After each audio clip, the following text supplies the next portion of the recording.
লেখাপড়া ভালোই করেছি।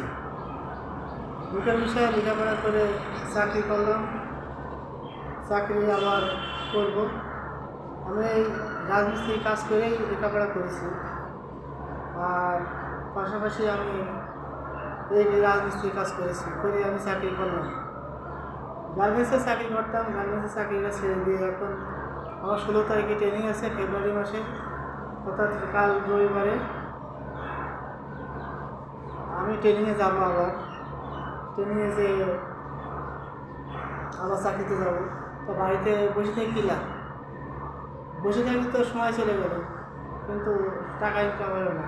চলে আসলাম কাজে, এই তো কাজ করতেছি, মন ভালো থাকছে, এটাই তো মেন কথা। চুরি করে না খালি হলো দুনিয়ায়, ভালো কাজ পরিশ্রম করে খাবো, এটাই মেন। পরিশ্রম করে খাইলে কিছু আসে যায় না। ছোটো কাজ ছোটো আর বড় নেই, কাজ কাজই। আমি যদি না খারাপ কাজ না করি, ঠিক আছে,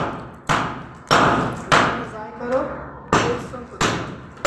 আমি আলহামদুলিল্লাহ আপনাদের দোয়া, আমি চাকরিতে আবার জয়েন দেবো ইনশাল্লাহ। বেতনও ভালো, আপনার দোয়া করবেন। এই বসে থাকা না থেকে তাই আসলাম রাজমিস্ত্রির কাজে।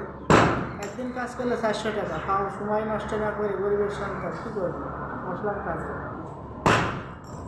সব ভালো থাকবেন, এটাই বাস্তবতা।